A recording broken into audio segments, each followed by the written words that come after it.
ఎప్పుడో సంవత్సరం ముందు తిన్నా అనుకుంటా కేఎఫ్సీ, మళ్ళీ నాలుగు తినాలనిపిస్తుంది. కేఎఫ్సీ తీసుకురామని మా ఆయన అడిగితే చికెన్ తెచ్చిస్తాను నువ్వే చేసుకో అని చెప్పాడు. లేట్ ఎందుకు, కేఎఫ్సీని జ్యూసీగా సింపుల్గా చేసేద్దాం పదండి. ముందుగా బౌల్లోకి 2 లెగ్ పీసులు అయితే తీసుకున్నాను. ఇందులోకి వెనిగరు, అలాగే అల్లం వెల్లుల్లి పేస్ట్, ఉప్పు, కారం, ధనియాల పొడి, మిరియాల పొడి, పసుపు, అలాగే సోయా సాస్ వేసి బాగా ముక్కలకంతా బాగా పట్టించుకోవాలి.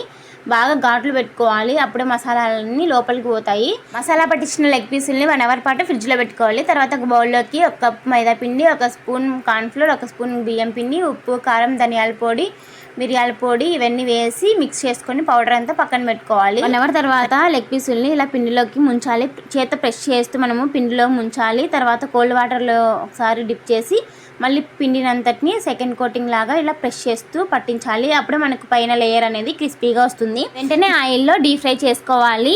ఇంట్లోనే ఈజీగా క్రిస్పీగా కేఎఫ్సీ అయితే రెడీ అయిపోయింది.